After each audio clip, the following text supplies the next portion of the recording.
안녕하세요, 소중한 청취자 여러분. 오늘 우리가 함께 살펴볼 이야기는 같은 성전 안에서 벌어진 두 가지 매우 다른 신앙의 모습입니다. 한쪽에는 제사장 가문의 아들들이 있었고, 다른 한쪽에는 어머니의 서원으로 태어난 한 소년이 있었습니다. 흥미로운 점은 이 두 그룹이 같은 공간에서, 같은 제단 앞에서, 같은 하나님을 섬긴다고 말했다는 사실입니다. 그러나 그들의 마음은 전혀 달랐습니다. 한쪽은 하나님을 이용했고 다른 한쪽은 하나님께 귀를 기울였습니다. 이 이야기가 왜 중요합니까? 그것은 이것이 단순히 고대 이스라엘의 역사적 사건이 아니기 때문입니다. 이것은 모든 시대, 모든 세대에 반복되어 온 신앙의 본질적 문제입니다. 인간은 언제나 하나님을 섬기는 것처럼 보이면서도 실제로는 자기 자신을 섬기는 유혹에 빠지기 쉽습니다. 실로 성전의 풍경을 상상해 보십시오. 새벽부터 저녁까지 제사의 연기가 피어오르고 제사장들이 분주히 움직이고 예배자들이 끊임없이 드나듭니다. 겉으로 보기에는 매우 거룩하고 경건한 장소입니다. 그러나 그 성전 안에는 두 종류의 사람들이 있었습니다. 첫 번째는 엘리의 아들들 홈니와 비느하스입니다. 그들은 태어날 때부터 제사장 가문의 후계자였습니다. 그들의 혈통은 고귀했고 그들의 지위는 확고했습니다. 그들은 성전의 모든 일을 알고 있었고 제사의 모든 절차에 능통했습니다. 그들이 입은 제사장의 옷은 화려했고 그들이 서 있는 자리는 높았습니다. 두 번째는 사무엘입니다. 그는 특별한 혈통이 없었습니다. 그는 제사장이 아니었습니다. 그는 단지 한나라는 여인의 기도의 열매였습니다. 그는 어린 나이에 성전으로 보내져 나이 든 제사장 엘리를 돕는 소년에 불과했습니다. 그가 입은 옷은 단순했고 그가 하는 일은 미천했습니다. 그런데 놀라운 일이 일어납니다. 제사장의 아들들은 하나님의 진노를 샀고 이름 없는 소년은 하나님의 부르심을 받았습니다. 화려한 직분을 가진 자들은 멸망했고 겸손한 섬김의 자리에 있던 자는 이스라엘의 위대한 예언자가 되었습니다. 오늘날 우리 시대에도 이와 같은 모습을 쉽게 발견할 수 있습니다. 교회 안에서 직분을 가지고 봉사를 하고 헌신한다고 말하지만 정작 하나님과의 살아있는 관계는 없는 사람들이 있습니다. 그들은 주일마다 교회에 나오고 11조를 드리고 직분을 수행합니다. 겉으로 보기에는 훌륭한 신앙인처럼 보입니다. 반면에 겉으로 보기에는 작고 보잘것없어 보이지만 하나님의 음성을 듣고 순종하는 사람들도 있습니다. 그들은 화려한 직분이 없을지 모르고 교회 안에서 눈에 띄지 않을지 모릅니다. 그러나 그들은 하나님과 매일 교제하고 하나님의 말씀에 순종하며 살아갑니다. 이 이야기는 우리에게 근본적인 질문을 던집니다. 신앙이란 무엇입니까? 교회에서 일하는 것입니까? 아니면 하나님과 동행하는 것입니까? 종교적 의식을 수행하는 것입니까? 아니면 하나님의 음성을 듣는 것입니까? 직분을 가지는 것입니까? 아니면 하나님을 아는 것입니까? 엘리의 아들들과 사무엘의 차이는 외적인 것이 아니었습니다. 그것은 내적인 것이었습니다. 그것은 마음의 문제였습니다. 그것은 하나님을 대하는 태도의 문제였습니다. 한쪽은 하나님을 이용하려 했고 다른 한쪽은 하나님께 자신을 드렸습니다. 우리는 이 이야기를 통해 무엇을 배워야 합니까? 우리는 거울을 보듯이 우리 자신을 돌아봐야 합니다. 나는 지금 어느 쪽에 서 있는가? 나는 엘리의 아들들을 닮아가고 있는가? 아니면 사무엘을 닮아가고 있는가? 나의 신앙은 직분인가? 관계인가? 나는 하나님을 이용하고 있는가? 아니면 하나님께 순종하고 있는가? 이 이야기는 단순히 옛날 이스라엘의 역사가 아닙니다. 이것은 지금 이 순간 우리 각자에게 던져지는 질문입니다. 당신은 어느 쪽에 서 있습니까? 이 질문에 대한 답이 우리의 영혼을 결정할 것입니다. 제1장 엘리의 아들들, 거룩을 세습받은 자들. 엘리의 아들들인 홈니와 비느하스는 제사장 가문에서 태어났습니다. 그들은 태어날 때부터 성전과 가까웠고 제사의 모든 절차를 눈으로 보며 자랐습니다. 어쩌면 그들은 누구보다도 하나님을 잘 안다고 생각했을 것입니다. 그러나 사무엘상 2장 12절은 그들에 대해 충격적인 표현을 사용합니다. 엘리의 아들들은 행실이 나빠 여호와를 알지 못하더라. 제사장의 아들들이 여호와를 알지 못한다는 것은 무슨 의미입니까? 그들은 매일 제사를 드렸고 성전에서 일했고 하나님의 이름을 불렀습니다. 그런데 하나님을 알지 못했다는 것입니다. 여기서 안다는 히브리어 야다는 단순한 지식이 아니라 인격적인 관계를 의미합니다. 홈리와 비느하스는 하나님에 대한 지식은 있었을지 모르지만 하나님과의 관계는 없었습니다. 그들에게 신앙은 직업이었고 거룩은 세습받은 타이틀에 불과했습니다. 사무엘상 2장 13절부터 17절까지는 그들의 타락상을 적나라하게 보여줍니다. 제사를 드리러 온 백성들의 고기를 강제로 빼앗았고 심지어 성막문에서 수종드는 여인들과 동침했습니다. 이것은 단순한 도덕적 타락이 아닙니다. 이것은 하나님을 모독하는 행위였습니다. 17절은 이렇게 말합니다.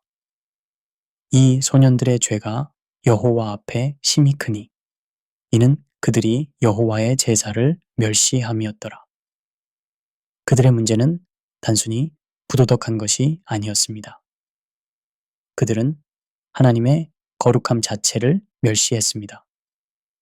제사는 그들에게 하나님을 만나는 통로가 아니라 자신의 욕심을 채우는 수단이었습니다. 오늘날에도 이런 모습을 발견할 수 있습니다.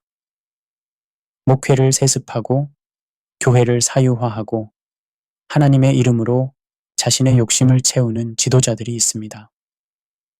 한국 교회 안에서 일어난 수많은 세습 논란들, 대형 교회의 재정 비리들, 성적 추문들은 모두 엘리의 아들들과 같은 정신에서 비롯된 것입니다.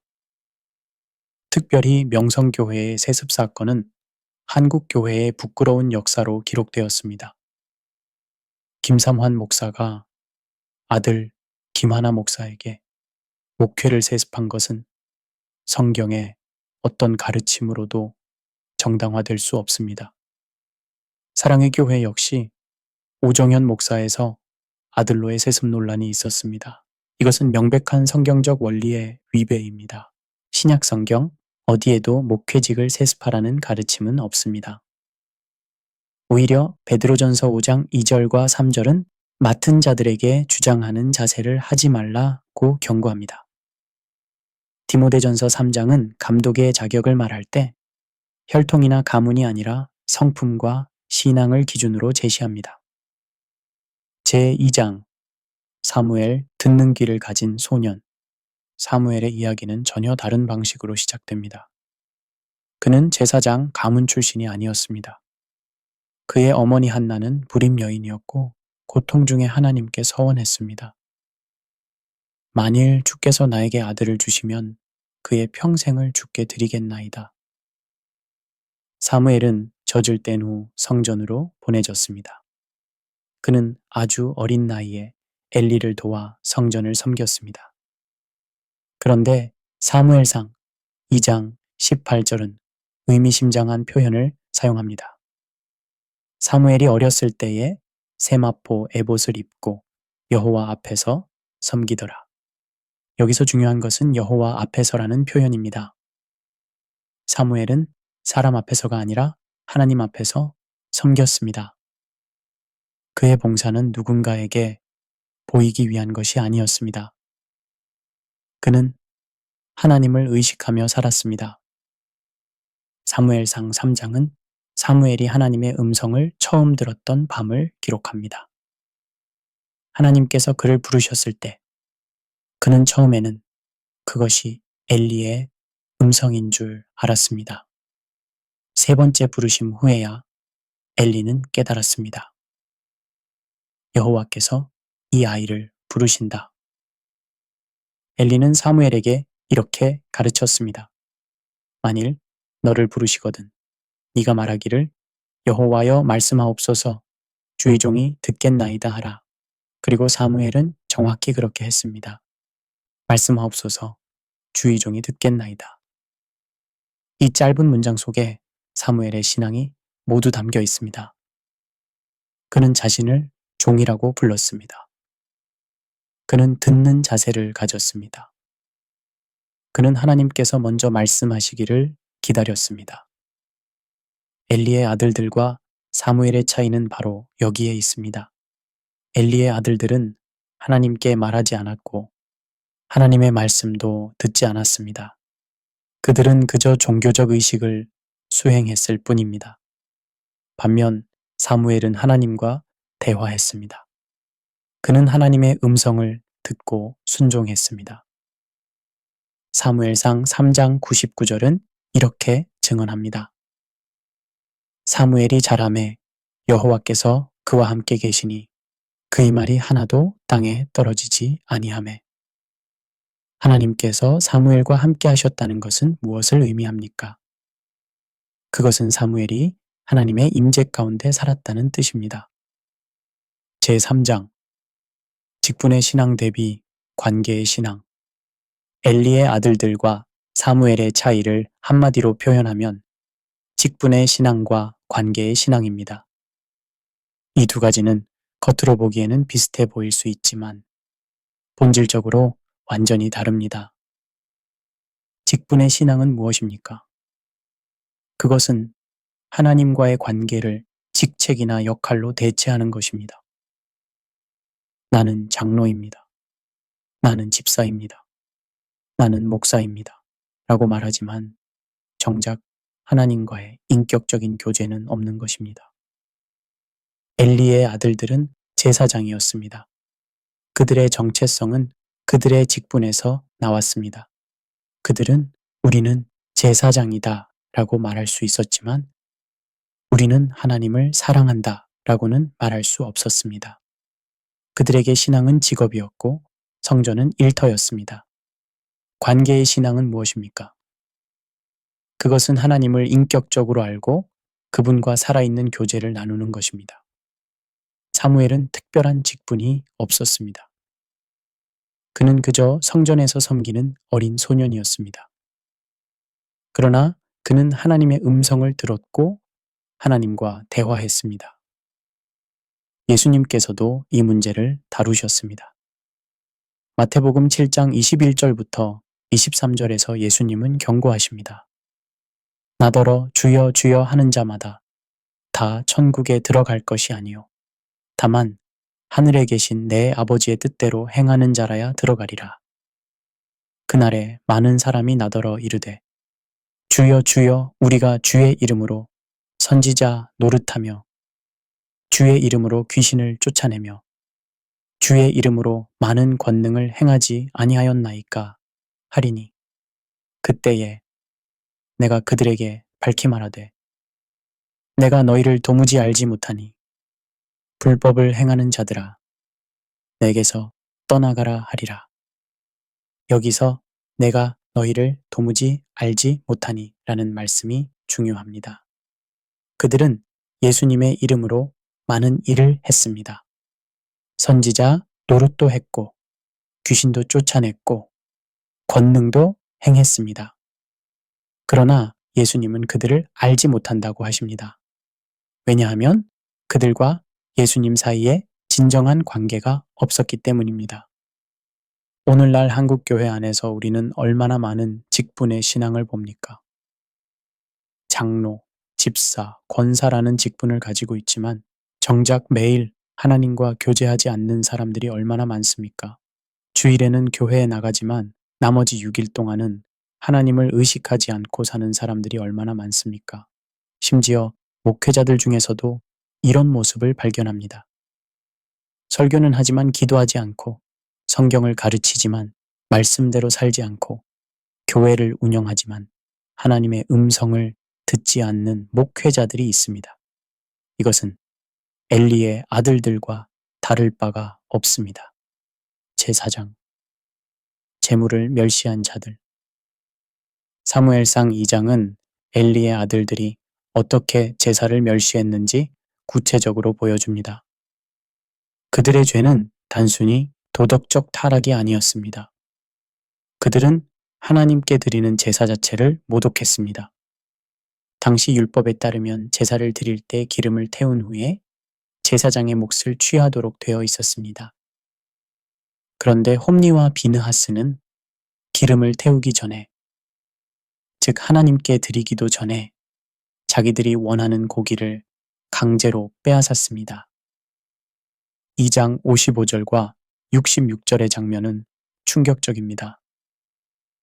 기름을 태우기 전에라도 제사장의 사환이 와서 제사 드리는 사람에게 이르되 제사장에게 드려 구울 고기를 내라.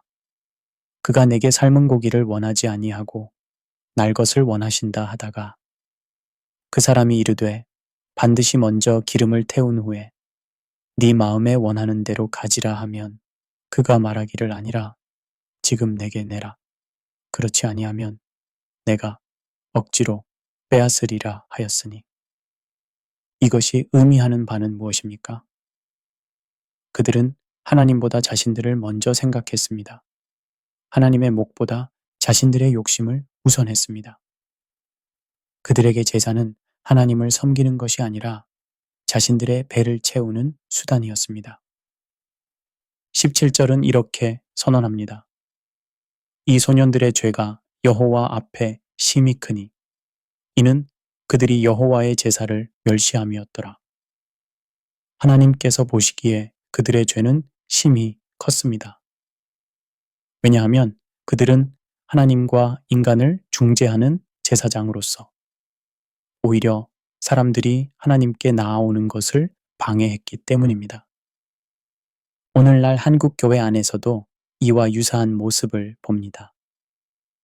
헌금을 하나님께 드리는 예배가 아니라 교회 재정을 불리는 수단으로 생각하는 교회 지도자들이 있습니다.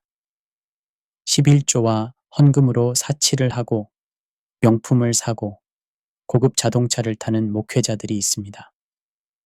조용기 목사의 여의도순 복음교회 재정비리 사건은 한국 교회에 큰 상처로 남았습니다. 교회 재정을 사적으로 유용하고 아들에게 불법적으로 재산을 이전한 사건은 명백히 엘리의 아들들이 재물을 탐한 것과 같은 죄입니다. 김홍도 목사의 금품비리 역시 마찬가지입니다. 더 심각한 것은 번영신학입니다. 물질적 축복을 강조하고 헌금을 많이 하면 복을 받는다고 가르치는 것은 명백한 성경의 왜곡입니다. 이것은 하나님을 자판기처럼 만드는 것이고 신앙을 거래로 만드는 것입니다. 폴 요네기초, 빈 흰과 같은 번영신학 설교자들, 그리고 한국의 많은 번영신학 목회자들은 엘리의 아들들처럼 하나님의 제사를 멸시하고 있습니다.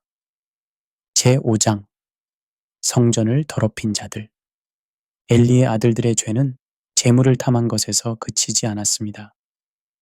사무엘상 2장 22절은 더 충격적인 죄를 기록합니다. 엘리가 매우 늙었는데 그의 아들들이 온 이스라엘에게 행하는 모든 일과 회막문에서 수종드는 여인들과 동침하였음을 듣고 성막은 하나님의 임재가 머무는 거룩한 장소였습니다. 그곳은 이스라엘 백성이 하나님을 만나는 곳이었고 하나님께 예배드리는 곳이었습니다. 그런데 제사장들이 그곳에서 음행을 저질렀습니다. 이것은 단순한 성적 부도덕이 아닙니다. 이것은 하나님의 거룩함에 대한 직접적인 모독입니다. 고린도전서 3장 16절과 17절은 경고합니다. 너희는 너희가 하나님의 성전인 것과 하나님의 성령이 너희 안에 계시는 것을 알지 못하느냐. 누구든지 하나님의 성전을 더럽히면 하나님이 그 사람을 멸하시리라. 하나님의 성전은 거룩하니 너희도 그러하니라. 구약 시대에 성전을 더럽힌 것도 심각한 죄였지만 신약 시대에는 더욱 심각합니다. 왜냐하면 이제 우리 자신이 성령이 거하시는 성전이기 때문입니다. 우리의 몸을 더럽히는 것은 곧 하나님의 성전을 더럽히는 것입니다. 오늘날 교회 안에서 일어나는 성추문들은 엘리의 아들들의 죄와 동일합니다. 목회자가 성도를 성폭행하고 교회 지도자가 권력을 이용해 성적 착취를 하는 것은 하나님의 성전을 더럽히는 것입니다. 최근 몇 년간 한국 교회를 뒤흔든 수많은 성추문들을 보십시오. 대형교회 목회자들의 성폭력, 신학대학 교수들의 성희롱, 선교단체 리더들의 성추행은 모두 엘리의 아들들이 재현되고 있는 것입니다. 특별히 이들 중 많은 경우가 은폐되고 피해자들은 침묵을 강요당했습니다. 더 큰 문제는 교회가 이런 죄를 은폐하려 한다는 것입니다.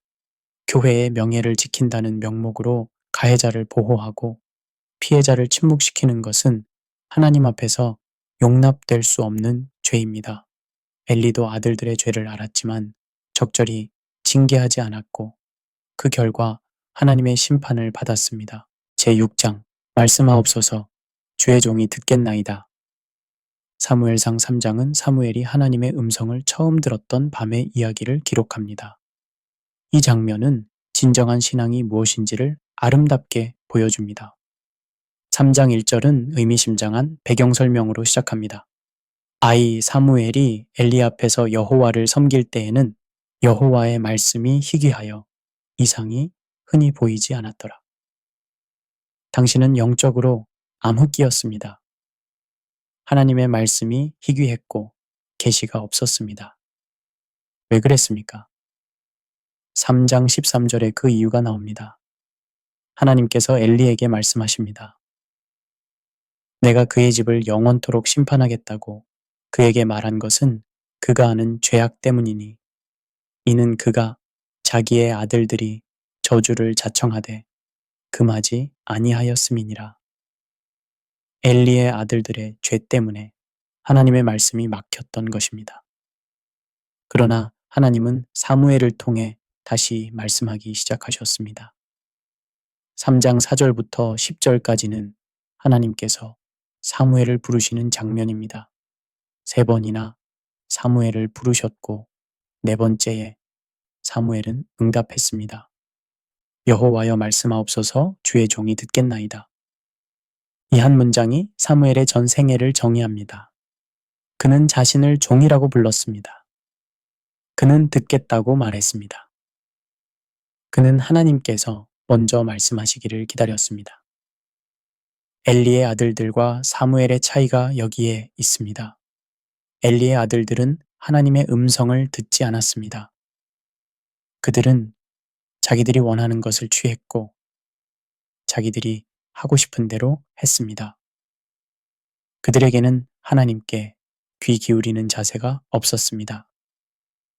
반면 사무엘은 듣는 자세를 가졌습니다. 그는 하나님의 말씀을 기다렸고 말씀이 임하면 순종했습니다. 3장 99절은 이렇게 증언합니다. 사무엘이 자라매 여호와께서 그와 함께 계시니 그의 말이 하나도 땅에 떨어지지 아니하매. 오늘날 우리에게도 같은 질문이 던져집니다. 우리는 하나님의 음성을 듣고 있습니까? 아니면 우리 자신의 생각과 욕망의 소리만 듣고 있습니까? 많은 사람이 하나님께 기도합니다. 그러나 얼마나 많은 사람이 하나님의 음성을 듣기 위해 침묵 가운데 기다립니까? 우리는 하나님께 우리가 원하는 것을 말하지만 하나님께서 우리에게 원하시는 것을 듣지 않습니다. 사무엘의 신앙의 핵심은 듣는 것이었습니다. 그는 말하기 전에 들었고 행하기 전에 순종할 준비를 했습니다. 이것이 진정한 신앙입니다. 제7장 순종이 제사보다 낫고 사무엘상 15장 22절에는 사무엘이 사울 왕에게 한 유명한 말씀이 나옵니다. 여호와께서 번제와 다른 제사를 그의 목소리를 청종하는 것을 좋아하심 같이 좋아하시겠나이까. 순종이 제사보다 낫고 듣는 것이 수향의 기름보다 나으니. 이 말씀은 사무엘 자신의 삶에서 증명된 진리였습니다. 사무엘은 어린 시절부터 순종하는 법을 배웠습니다. 그는 하나님의 음성을 듣고 순종했습니다. 반면 엘리의 아들들은 매일 제사를 드렸지만 순종하지 않았습니다. 하나님께서 진정으로 원하시는 것은 무엇입니까? 화려한 예배입니까? 많은 헌금입니까? 열정적인 찬양입니까? 이 모든 것도 좋지만 하나님께서 가장 원하시는 것은 우리의 순종입니다. 호세아 6장 6절에서 하나님은 말씀하십니다. 나는 인애를 원하고 제사를 원하지 아니하며 번제보다 하나님을 아는 것을 원하노라. 하나님께서 원하시는 것은 종교적 형식이 아니라 진실한 관계입니다. 엘리의 아들들은 매일 제사를 드렸습니다. 그들은 종교적 의식을 완벽하게 수행할 수 있었습니다. 그러나 그들의 마음은 하나님께 향하지 않았습니다. 그들의 제사는 하나님을 기쁘시게 하지 못했습니다. 반면 사무엘은 화려한 제사를 드리지 않았을 수도 있습니다. 그는 어린 소년이었고 특별한 직분도 없었습니다. 그러나 그는 하나님의 음성을 듣고 순종했습니다. 그의 순종이 수천 번의 제사보다 하나님을 기쁘시게 했습니다. 오늘날 교회 안에서도 마찬가지입니다. 주일마다 교회에 나가고 11조를 드리고 봉사를 하지만 정작 하나님의 말씀에 순종하지 않는 사람들이 얼마나 많습니까? 교회에서는 찬양하지만 직장에서는 거짓말하고 가정에서는 분노하고 이웃에게는 무관심한 사람들이 얼마나 많습니까? 예수님께서도 마태복음 7장 21절에서 경고하셨습니다.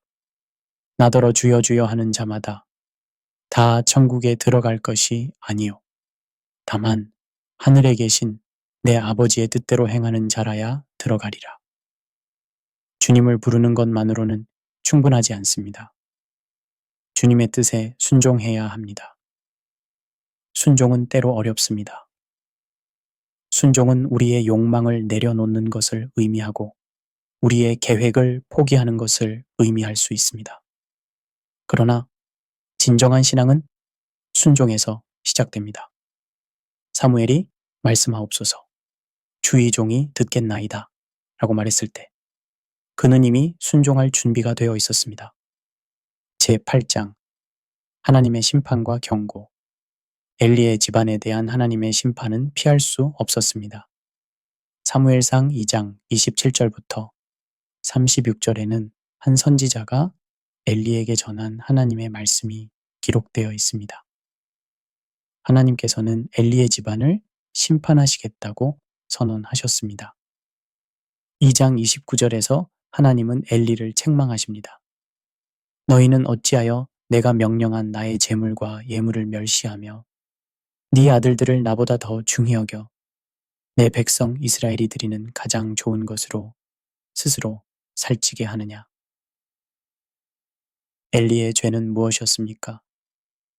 그는 직접 악을 행하지는 않았지만 아들들의 죄를 막지 않았습니다. 그는 아들들을 하나님보다 더 중히 여겼습니다. 그는 하나님의 거룩함보다 가족의 명예를 더 소중하게 생각했습니다. 2장 34절은 엘리의 두 아들이 하루에 죽을 것이라고 예언합니다. 그리고 사무엘상 4장에서 이 예언이 그대로 성취됩니다. 블레셋과의 전쟁에서 이스라엘이 패배하고 법궤를 빼앗기고 홈리와 비느하스가 전사합니다. 이 소식을 들은 엘리는 의자에서 넘어져 목이 부러져 죽습니다. 이것은 단순히 전쟁에서의 패배가 아니었습니다. 이것은 하나님의 심판이었습니다. 하나님께서는 당신의 거룩함을 모독한 자들을 그냥 두지 않으셨습니다. 히브리서 10장 31절은 경고합니다. 살아계신 하나님의 손안에 떨어지는 것이 무서울진저.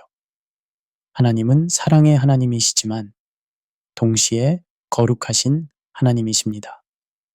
하나님의 거룩함을 모독하는 것은 심각한 죄입니다.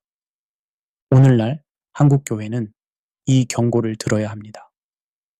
교회 지도자들의 부패, 목회 세습, 재정 비리, 성추문들은 하나님의 이름을 욕되게 하고 있습니다. 이런 일들이 계속된다면 엘리의 집안에 임한 심판이 한국교회에도 임할 것입니다. 이미 그 징조들이 보입니다. 교회에 대한 사회적 신뢰가 추락하고 젊은이들이 교회를 떠나고 교회의 영향력이 약해지고 있습니다. 이것은 우연이 아닙니다. 이것은 하나님께서 경고하고 계시는 것입니다. 회개하지 않으면 심판이 옵니다. 엘리는 아들들의 죄를 알았지만 적절히 대처하지 않았고 그 결과 온 가문이 멸망했습니다. 오늘날 교회도 마찬가지입니다. 죄를 알면서도 묵인하고 은폐하고 변명한다면 하나님의 심판을 피할 수 없을 것입니다. 제9장 진정한 거룩함이란 무엇인가? 사무엘과 엘리의 아들들의 이야기는 우리에게 진정한 거룩함이 무엇인지를 가르쳐 줍니다. 거룩함은 단순히 종교적 직분을 갖는 것이 아닙니다. 거룩함은 하나님과의 살아있는 관계입니다. 레위기 19장 2절에서 하나님은 말씀하십니다. 너희는 거룩하라. 이는 나 여호와 너희 하나님이 거룩함이니라. 거룩하라는 명령은 단순히 외적인 행위를 의미하지 않습니다. 그것은 하나님을 닮아가는 것을 의미합니다. 엘리의 아들들은 제사장의 옷을 입었지만 거룩하지 않았습니다. 그들은 성전에서 일했지만 하나님을 닮지 않았습니다. 거룩함은 외적인 직분이나 역할이 아니라 내적인 변화입니다. 사무엘은 특별한 옷을 입지 않았을 수도 있습니다. 그는 화려한 직분이 없었습니다. 그러나 그는 하나님과 동행했고 하나님의 음성을 들었습니다.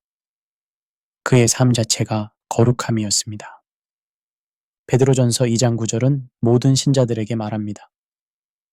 그러나 너희는 택하신 족속이요 왕같은 제사장들이요 거룩한 나라요 그의 소유가 된 백성이니 모든 신자 제사장입니다. 그러나 이것은 직분이 아니라 정체성입니다. 우리가 제사장이라는 것은 우리가 하나님과 사람 사이에 서 있다는 의미입니다. 우리는 하나님을 사람들에게 나타내고 사람들을 하나님께 인도하는 역할을 합니다. 이것은 특별한 사람들만의 일이 아니라 모든 신자의 부르심입니다. 진정한 거룩함은 하나님을 사랑하고 이웃을 사랑하는 것입니다. 예수님께서 마태복음 22장 37절부터 40절에서 말씀하셨습니다.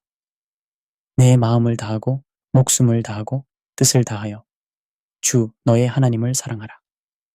이것이 크고 첫째 되는 계명이요 둘째도 그와 같으니 내 이웃을 네 자신같이 사랑하라. 엘리의 아들들은 하나님도 사랑하지 않았고 이웃도 사랑하지 않았습니다. 그들은 자신들만 사랑했습니다. 반면 사무엘은 하나님을 사랑했고 그 사랑으로 이스라엘 백성을 섬겼습니다. 진정한 거룩함은 삶 속에서 드러납니다. 교회 안에서만이 아니라 가정에서, 직장에서, 사회에서 하나님의 성품을 나타내는 것입니다. 야고보서 1장 27절은 말합니다. 하나님 아버지 앞에서 정결하고 더러움이 없는 경건은 곧 고아와 과부를 그 환난 중에 돌보고 또 자기를 지켜 세속에 물들지 아니하는 그것이니라. 제10장 오늘 우리에게 주는 교훈 사무엘과 엘리의 아들들의 이야기는 먼 옛날의 이야기가 아닙니다. 이것은 지금 이 순간 우리에게 던져지는 질문입니다. 당신은 어느 쪽입니까? 우리는 모두 선택의 기로에 서 있습니다. 엘리의 아들들처럼 종교를 이용할 것인가? 아니면 사무엘처럼 하나님께 순종할 것인가? 직분을 자랑할 것인가? 아니면 하나님과의 관계를 추구할 것인가? 한국 교회는 지금 중요한 전환점에 서 있습니다. 교회에 대한 사회적 신뢰가 무너지고 젊은이들이 교회를 떠나고 교회의 영향력이 약해지고 있습니다. 이것은 위기입니다. 그러나 동시에 이것은 기회이기도 합니다. 이제 우리는 근본으로 돌아가야 합니다. 화려한 건물, 큰 숫자, 유명한 설교자가 아니라 하나님과의 진실한 관계로 돌아가야 합니다. 직분과 프로그램이 아니라 말씀과 기도로 돌아가야 합니다. 개인적인 차원에서도 마찬가지입니다. 우리 각자는 자신에게 물어봐야 합니다. 나는 하나님을 정말로 알고 있는가? 나는 하나님의 음성을 듣고 있는가? 나의 신앙은 습관인가? 아니면 살아있는 관계인가? 사무엘상 2장 21절은 의미심장한 표현을 사용합니다. 사무엘이 여호와 앞에서 자라더라. 사무엘은 사람 앞에서가 아니라 하나님 앞에서 자랐습니다.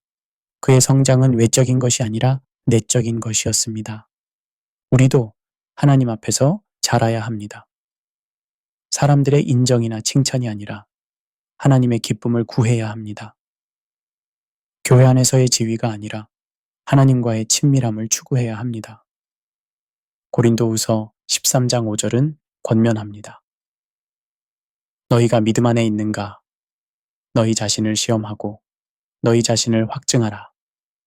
예수 그리스도께서 너희 안에 계신 줄을 너희가 스스로 알지 못하느냐?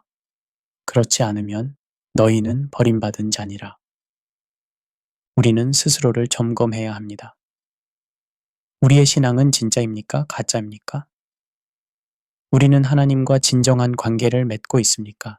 아니면 단지 종교적 활동을 하고 있을 뿐입니까? 엘리의 아들들은 제사장이었지만 멸망했습니다. 사무엘은 어린 소년이었지만 하나님께 쓰임받았습니다. 중요한 것은 직분이나 지위가 아니라 하나님과의 관계입니다. 결론, 듣는 자가 되십시오. 사무엘과 엘리의 아들들의 이야기를 마무리하면서 우리는 한 가지 핵심 진리로 돌아갑니다. 하나님께서 원하시는 것은 일하는 손이 아니라 듣는 귀입니다. 사무엘상 3장 10절의 사무엘의 응답을 다시 한번 들어봅시다. 말씀하옵소서 주의 종이 듣겠나이다. 이 짧은 문장 속에 진정한 신앙의 모든 것이 담겨 있습니다. 첫째, 사무엘은 하나님께서 말씀하시기를 기다렸습니다. 그는 자기 생각을 먼저 말하지 않았습니다. 그는 하나님의 음성을 들을 준비가 되어 있었습니다. 둘째, 사무엘은 자신을 종이라고 불렀습니다. 그는 자신의 권리나 지위를 주장하지 않았습니다. 그는 겸손히 하나님의 명령을 기다렸습니다. 셋째, 사무엘은 듣겠다고 말했습니다. 듣는다는 것은 단순히 소리를 인지하는 것이 아닙니다. 그것은 순종한다는 의미입니다. 사무엘은 이미 순종할 준비가 되어 있었습니다. 오늘날 우리에게 필요한 것이 바로 이것입니다. 더 많은 활동이 아니라 더 깊은 경청입니다. 더 화려한 프로그램이 아니라 더 진실한 순종입니다. 더 큰 교회가 아니라 더 거룩한 백성입니다. 엘리의 아들들은 많은 일을 했지만 하나님의 음성을 듣지 못했습니다. 사무엘은 어린 소년이었지만 하나님의 음성을 들었고 순종했습니다. 결국 하나님께서 사용하신 것은 사무엘이었습니다. 마태복음 11장 15절에서 예수님은 말씀하십니다. 귀 있는 자는 들을지어다. 이것은 단순한 권면이 아닙니다. 이것은 명령입니다. 우리는 들어야 합니다. 어떻게 들을 수 있습니까? 먼저 우리는 침묵해야 합니다. 하나님의 음성은 조용합니다. 우리 자신의 생각과 욕망의 소리가 너무 크면 하나님의 음성을 들을 수 없습니다. 디트리히 본회퍼는 이렇게 말했습니다. 말을 더 이상 할 수 없는 사람은 곧 형제에게 귀를 기울일 수도 없게 될 것입니다. 하나님의 음성을 듣기 위해서는 우리의 목소리를 낮춰야 합니다. 둘째, 우리는 말씀을 읽어야 합니다. 하나님은 주로 성경을 통해 말씀하십니다. 말씀을 읽지 않으면서 하나님의 음성을 듣기를 기대할 수 없습니다. 시편 109편 105절은 말합니다. 주의 말씀은 내 발의 등이요 내 길의 빛이니이다. 말씀은 우리의 귀를 열어주는 열쇠입니다.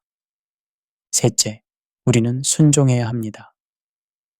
들은 것을 행하지 않으면 우리는 점점 더 듣지 못하게 됩니다.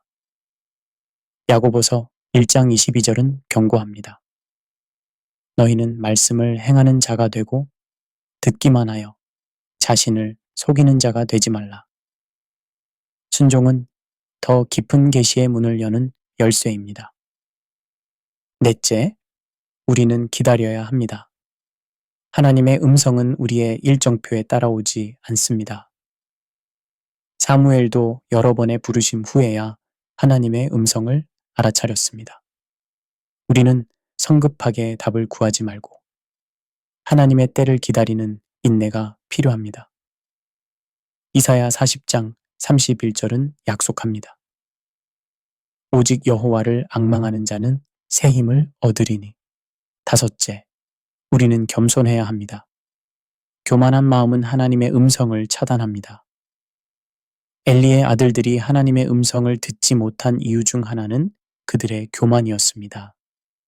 그들은 자신들이 제사장이라는 사실에 교만했고 자신들의 지위에 안주했습니다.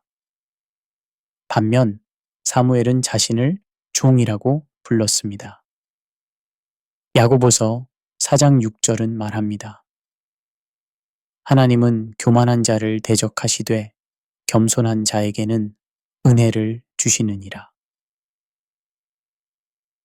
사랑하는 여러분, 오늘 이 말씀을 들으시는 여러분께 묻습니다. 여러분은 하나님 앞에서 말하는 사람입니까? 아니면 듣는 사람입니까? 여러분의 신앙은 직분입니까? 아니면 관계입니까? 하나님께서는 지금도 우리를 부르고 계십니다. 사무엘을 부르셨던 것처럼 오늘도 우리를 부르고 계십니다.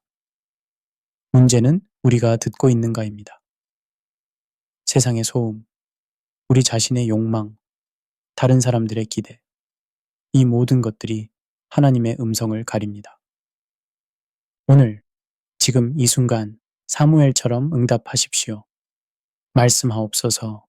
주의 종이 듣겠나이다. 이것이 진정한 신앙의 시작입니다. 이것이 하나님께서 기뻐하시는 예배입니다. 이것이 부흥의 시작입니다. 엘리의 아들들은 제사장이었지만 멸망했습니다. 사무엘은 소년이었지만 예언자가 되었습니다. 중요한 것은 당신이 누구인가가 아니라 당신이 누구의 음성을 듣는가입니다. 역사는 반복됩니다. 오늘날에도 엘리의 아들들 같은 사람들이 있고 사무엘 같은 사람들이 있습니다. 하나님께서는 여전히 듣는 귀를 찾고 계십니다. 하나님께서는 여전히 순종하는 마음을 찾고 계십니다. 하나님께서는 여전히 당신과 진정한 관계를 맺기 원하는 사람들을 찾고 계십니다. 당신이 그 사람이 되기를 원하십니까? 그 하나님의 음성을 듣고 순종하는 자가 되십시오. 그것이 진정한 거룩함입니다. 그것이 하나님께서 원하시는 신앙입니다. 그것이 오늘 이 시대에 하나님께서 찾으시는 사무엘입니다. 말씀을 마칩니다. 하나님께서 여러분 모두를 축복하시기를 기도합니다.